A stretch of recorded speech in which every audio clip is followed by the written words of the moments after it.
घरामध्ये भाजीला काही नसताना झटपट होणारी चटणी रेसिपी प्रकार 1 पाहूया। नमस्कार। जेव्हा घरामध्ये भाजीला काहीच नसतं तेव्हा तुम्ही काय करता? चला आज अशी रेसिपी सांगते जी एकदा बनवून खाल्ली ना तर तुम्ही घरामध्ये भाजी असेल तरी सुद्धा चपाती भाकरी भातासोबत हीच रेसिपी बनवून खाल। तर त्यासाठी सर्वात आधी इथे मी खलबत्ता घेतलाय। आता यामध्ये इथे मी 45 ते 50 लसणाच्या पाकळ्या घेतल्या आहेत। तो लसूण या खलबत्त्यामध्ये काढून घ्यायचा।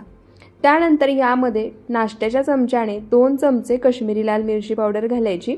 ही मिरची पावडर तिखटाला कमी आहे आणि याने रंग छान येतो। आता जर हे तुम्हाला तिखट बनवायचं असेल तर 1 चमचा तुम्ही काश्मीरी लाल मिरची पावडर वापरू शकता। 1 चमचाची तुमच्याजवळ तिखट मिरची पावडर असेल ती वापरू शकता। 1 चमचा धणे पावडर घालायची आणि चवीनुसार किंवा त्याच चमच्याने अर्धा चमचा मीठ घालायचं। आणि आता हे सर्व साहित्य मिक्स करायचं। खलबत्त्यामध्ये लसूण जाडसर कुटून घ्यायचा। आता तुमच्याजवळ खलबत्ता नसेल तर काय करायचं, हे सर्व साहित्य मिक्सरच्या भांड्यामध्ये काढायचं। सुरुवातीला मिक्सर 1-2 वेळा 2 ते 3 सेकंद पल्स मोडमध्ये फिरवायचा, म्हणजे बंद चालू करायचा।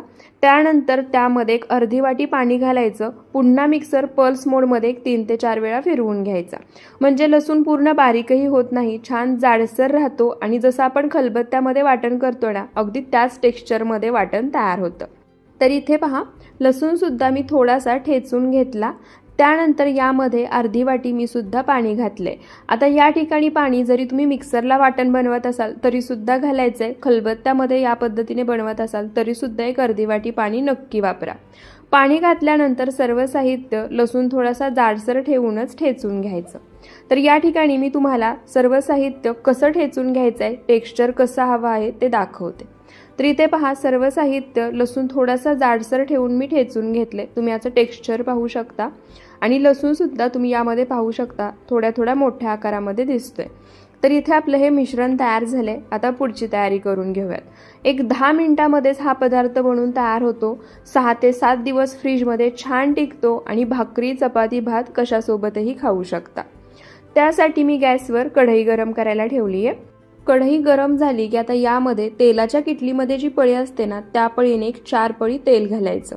तर या ठिकाणी मी तुम्हाला सुरुवातीला सांगते तेलाचं प्रमाण थोडंसं जास्त ठेवायचं, म्हणजे चटणी अगदी छान परतली जाते, जास्त दिवस टिकते आणि खाल्ल्यानंतर जास्त प्रमाणामध्ये तिखट लागत नाही। तेल छान कडकडीत गरम झालं की आता यामध्ये अर्धा चमचा मोहरी घालायची। मोहरी छान तडतडली की अर्धा चमचा जिरे घालायचे। जिरे सुद्धा छान तडतडू द्यायचे। त्यानंतर इथे मी 1 मोठा कांदा बारीक चिरून घेतलाय, तो कांदा घालायचा आणि कांदा सुद्धा तेलामध्ये हलका सोनेरी रंग येईपर्यंत परतून घ्यायचा। गॅसचा फ्लेम मीडियम टू लो ठेवायचा, मोठ्या आचेवरती कांदा भाजून घ्यायचा नाही। आणि जर तुम्हाला या ठिकाणी लसूण वापरायचा नसेल ना तर तुम्ही सेम शेंगदाण्याची चटणी सुद्धा या पद्धतीने बनवू शकता। नक्की बनवून पहा। जर रेसिपी हवी असेल तर सांगा, ती सुद्धा मी तुमच्यासोबत शेअर करेन। कांदा हलका सोनेरी रंग येईपर्यंत भाजून झाला की आता यामध्ये जे आपण लसूण लाल मिरची पावडर धने पूड आणि मीठ घालून वाटण तयार करून घेतलंय ना ते वाटण घालायचं आणि आता मध्यम आचेवरती या कांद्यासोबत मिक्स करून छान तेल सुटेपर्यंत परतून घ्यायचंय, म्हणजे जो आपण यामध्ये लसूण वापरलाय त्याचा पूर्ण कच्चेपणा निघून गेला पाहिजे। तर या ठिकाणी पहा सुरुवातीला तुम्हाला याचा रंग थोडासा हलका दिसेल। जसजशी ही चटणी छान परतली जाईल, जसजसं तेल बाजूला होईल तसतसा याचा रंग तुम्ही पाहू शकता। रंग सुद्धा छान लाल भडक सुंदर येतो आणि चवीला सुद्धा ही चटणी एवढी भारी लागते। जेव्हा तुम्ही चटणी परतण्यासाठी तेलामध्ये घालताना तेव्हाच याचा सुगंध अगदी घरभर पसरतो। नक्की सांगते, ज्याला भूक नसेल ना ते सुद्धा या चटणीच्या सुगंधाने जेवायला बसतील, इतकी अप्रतिम ही चटणी लागते। तर इथे पहा बाजूने छान तेल सुटलं आहे, चटणी आपली तयार आहे। गॅस बंद करायचा। ही चटणी मी बाजूला ठेवणार आहे आणि यासोबतच खाण्यासाठी मस्त गरमागरम आणि कडक अशी भाकरी बनवून घेणार आहे, कारण या चटणीसोबत मला तर कडकच भाकरी आवडते। तर इथे पहा भाकरी बनवून झाली आहे, त्यावरती मस्त लाल भडक झणझणीत चटपटीत अशी ही लसणाची चटणी।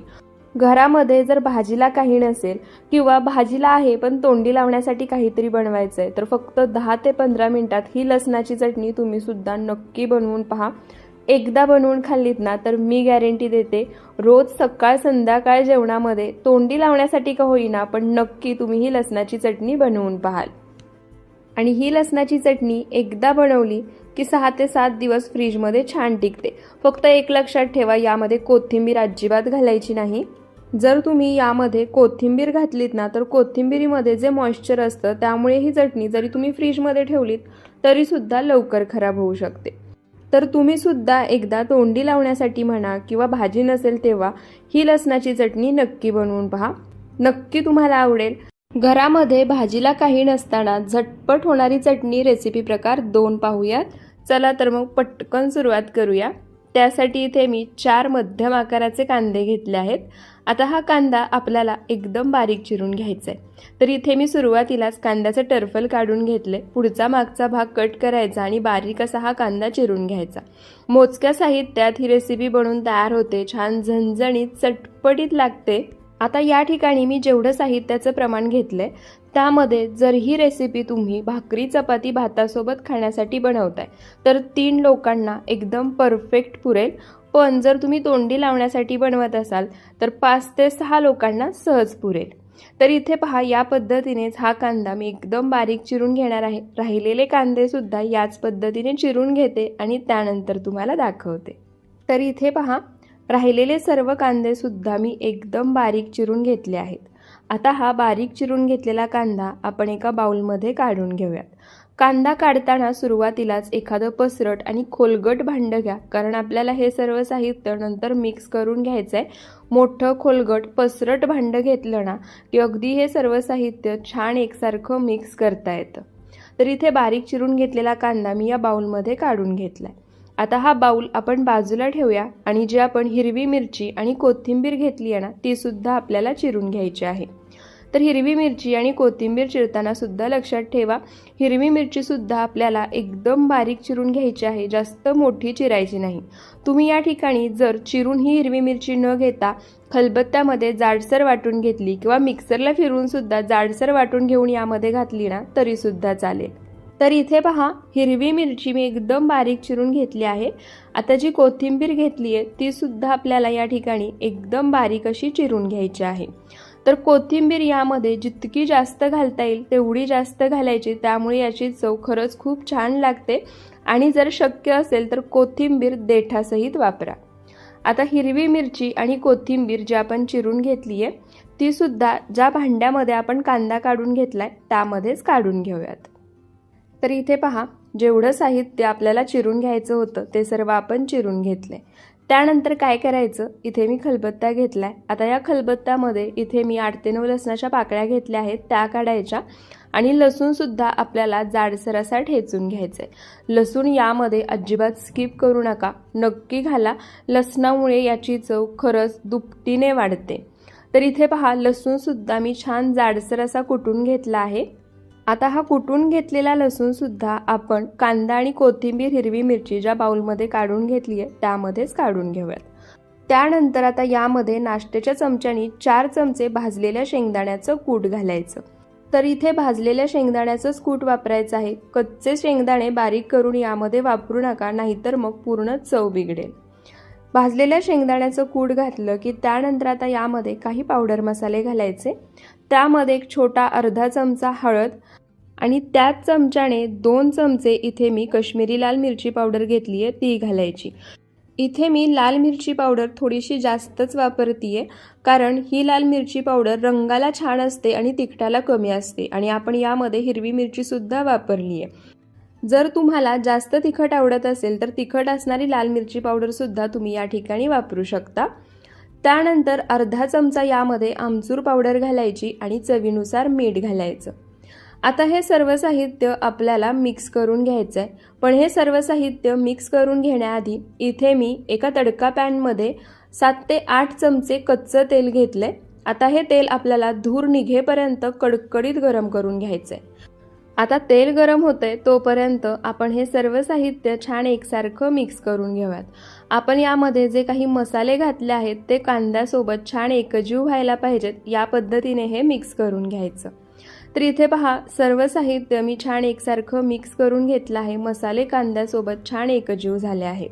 आता हे सर्व साहित्य मिक्स करून घेईपर्यंत जे तेल गरम करायला ठेवलं होतं ते सुद्धा धूर निघेपर्यंत कडकडीत गरम झालं. आता या गरम तेलाचा तडका यावरती घालायचा, छान चरचरीत असा तडका यावर बसलाय। आता पुन्हा तेल घातल्यानंतर हे सर्व साहित्य तेलामध्ये एकसारखं मिक्स करून घ्यायचं। तेल घातल्यानंतर या चटणीचा जो काय सुगंध घरभर पसरतो ना, जबरदस्त। तर इथे पहा, तेल घातल्यानंतर तेलामध्ये ही चटणी मी छान एकसारखी मिक्स करून घेतली आहे। तुम्ही या चटणीचा रंग पाहू शकता, काय सुंदर आलाय। परफेक्ट अशी आपली ही कांद्याची चटणी बनवून तयार झाली आहे। यासोबत मी मस्त गरमागरम भाकरीसुद्धा बनवली होती। आता ही चटणी आपण सर्व करूया। तर त्यासाठी इथे पहा, एका ताटामध्ये मी मस्त गरमागरम बनवलेली भाकरी घेतली आहे आणि आता याच्यावरती ही बनवलेली आपण कांद्याची चटणी वाढून घेऊयात।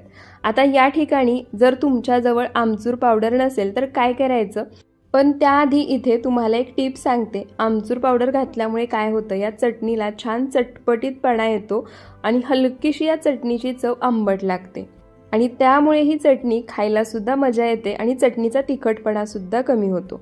जर तुमच्याजवळ आमचूर पावडर नसेल तर तुम्ही त्याऐवजी इथे जेव्हा चटणी तुम्ही वाढाल ना, तेव्हा वरून लिंबाचा रस घालायचा आणि मिक्स करून घ्यायचं। परफेक्ट चटपटीत झणझणीत अशी ही चटणी तयार होते आणि मस्त गरमागरम भाकरीसोबत सर्व करायचं।